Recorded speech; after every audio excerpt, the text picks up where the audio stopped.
If you're listening to this, you obviously like podcasts, and you probably like music too. On Spotify, you can listen to all that in one place for free, and you don't need a premium account. Spotify has a huge catalog of podcasts on every topic, including the one you're listening to right now. On Spotify, you can follow your favorite podcasts so you never miss an episode. Download episodes to listen offline, wherever you are. Easily share what you're listening to with your friends via Spotify's integrations with social platforms like Instagram. Just search for the e-commerce minute on the Spotify app or browse podcasts in your library tab. And follow us so you never miss an episode of the e-commerce minute. Spotify is the world's leading music streaming service, and now it's your go-to for podcasts. It's the e-commerce minute, your daily dose of e-commerce, tech, and retail news with your hosts Bart Mraz and John Suter. The e-commerce minute is a production of Sumo Heavy, a digital commerce consulting firm in Brooklyn, New York, and Philadelphia. Find us on the web at sumoheavy.com. This episode of the e-commerce minute is brought to you by SendPro Online from Pitney Bowes. With SendPro Online from Pitney Bowes, it's just click, send, and save for as low as $4.99 a month. Send envelopes, flats, and packages right from your desk, and you're back in business in no time. And for being a loyal e-commerce minute listener, you'll receive a free 30-day trial to get started and a free 10-pound scale to ensure that you'll never overpay. Save time and money on mailing and shipping with SendPro Online. Starting at $4.99 a month, you can qualify for special USPS rates for letters and priority mail shipping. Calculate exact postage online, and print labels right from your PC. So go to pb.com/minute to access this special offer for a free 30-day trial plus a free 10-pound scale to get started. That's pb.com/minute. Experience shipping made simple with a free trial of SendPro Online from Pitney Bowes. It's e-commerce minute episode 523. In this episode, Uber lets riders shop with cargo consoles. Last August, we discussed Uber's partnership with Cargo in podcast episode number 291. And if you want to look it up, it's Uber partners with Cargo to sell munchies to passengers. And I'll explain to you the whole Cargo program.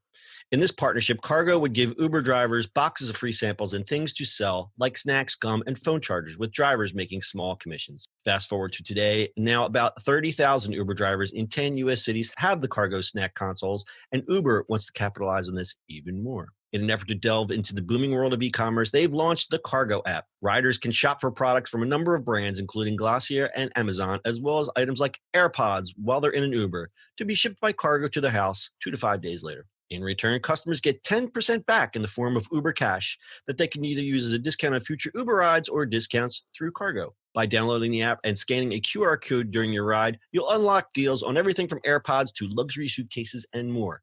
Even just by checking in, you'll be able to play a card game and win prizes. The Cargo app will also include in-ride entertainment through a partnership with Universal Studios, selling movies for $5 and $10 a piece, or in bundles for $15 and $20.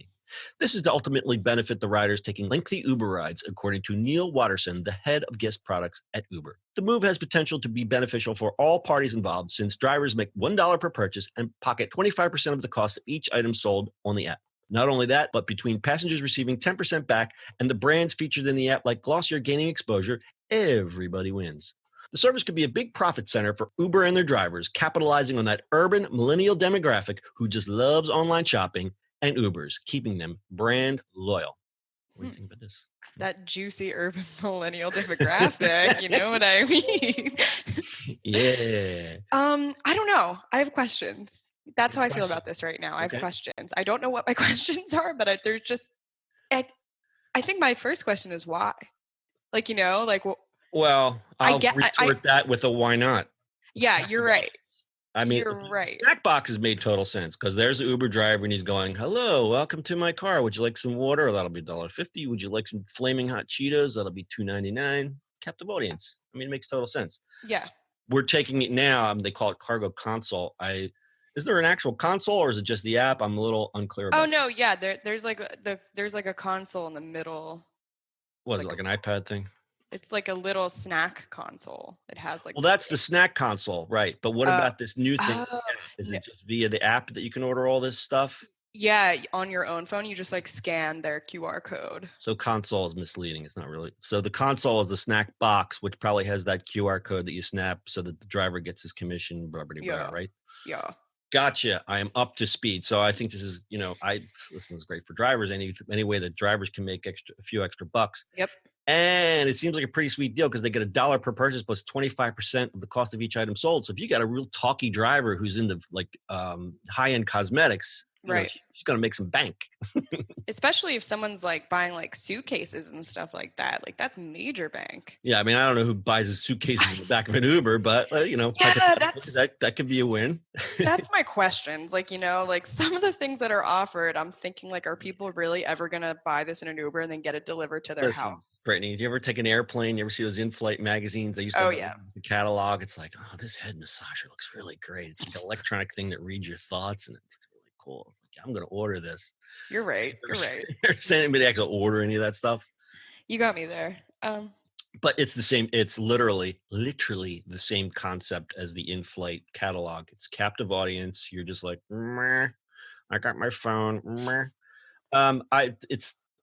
I don't know what the cost of. I mean, is there any kind of cost savings? It's probably not any cheaper to order this stuff. So okay, so the snacks you get while you're in your car, but if you order a Nintendo Switch or Switch, right? Nintendo Switch, you still gotta wait for it. You gotta wait 5 days for it. I don't know. I'm guessing it's the 10% cash back thing, maybe. Well, see, that would get me because same. Actually my Visa card is hooked up to Uber. I did a thing when I was at Shop Talk a year and a half ago, and they were like, sign up for this program. And every time you use your Visa card at local merchants, and I kind of forgot about it. And every time I step into one of these dopey restaurants around here, we just put $3 in your Uber account. I'm like, giddy up, let's do that. So that's awesome. I dig that. I like that part of it. I think that would just get people just to buy things they don't even really need. It's like, maybe I need 2 bags of Flamin' Hot Cheetos because I want to get that extra Uber cash. Oh, for sure. Go ahead. I just like things like this where everyone wins. Like it seems like nobody's losing, and it's shocking because even the Uber driver's winning, and I feel like they often get the short end of the stick. I think that's what I like the most about this story is that the Uber driver. Now, not everybody likes a chatty Uber driver, but you know what? If the guy or girl does it in a way that it's not intrusive to the passenger, he says, "Hey, just wanted to show you this little cargo box here. I got some stuff." And there's people are going, I'm stuck 45 minutes in a car. Maybe I want to shop instead of talk to the Uber driver. You never know. Yeah. Sometimes I imagine them like having a trench coat and opening it, and all the Takis and stuff like that are just in the trench coat. Yeah, it's like us shy people, we don't want to talk to you for 45 minutes. Yesterday I had a guy like talking about like how much he cooks and drinks wine, and then asked me if I drank wine, and I was like, where is this Would going? you like to drink wine together? Please let me, I will walk the rest of the way home for the I know love a of really God. good wine place around the corner from here. Would you like to make a stop? No, and I was like, oh, you can drop me off a little bit before my address. And you're like, sir, it's 8:00 in the morning. No, literally, like, sir, this is a Wendy's. Like, I'm just trying to get to work. That's too much. Brittany, why don't you tell us about today's sponsor? Shipping and mailing from your desk has never been simpler than with SendPro Online from Pitney Bowes. With SendPro Online from Pitney Bowes, it's just click, send, and save for as low as $4.99 a month. Send envelopes, flats, and packages right from your desk, and you're back to business in no time. And for being a loyal e-commerce minute listener, you'll receive a free 30-day trial to get started and a free 10-pound scale to ensure that you never overpay. Save time and money on mailing and shipping with SendPro Online. Starting at $4.99 a month, you can also qualify for special USPS rates for letters and priority mail shipping, calculate exact postage online, and print labels and stamps right from your PC. Go to pb.com/minute to access this special offer for a free 30-day trial plus a free 10-pound scale to get started. That's pb.com/minute. Experience shipping made simple with a free trial of SendPro Online from Pitney Bowes. So thinking about this, I think there's a good opportunity for DTC brands to kind of break through. I'd be curious to see how this app evolves because there's two things. It's like you've got this app and you're in the car for 10 minutes. You're either going to look at it or you're not going to look at it. If you're looking at it, you're just going to either buy your Flamin' Hot Cheetos or whatever. But let's talk about the passenger who's in there for, an hour. Mm-hmm. And it says you can buy movies or you can buy entertainment. I'm wondering I would like to see how Cargo could integrate some advertising, maybe go to DTC brands and say, hey, you've got this captive audience and they're watching this type of programming. Hey, Glossier, here's 2 minutes of just, whatever you want to put on here while these people are checking out this app. Yeah, that's a very good point. I'm sure we'll see that very soon. I'm sure we'll be reporting on that soon. Yeah, I mean, because I listen, I love the intersection of e-commerce and Uber in here. This is why I love this story. It's like it's a marketer's dream. It's a captive audience, but at the same time, you have to be very careful as to where that line is drawn so that it doesn't become obtrusive and turn the person off. Because then all of a sudden, if the Uber driver's got ads on the back of his seat and he's got ads on the ceiling, and you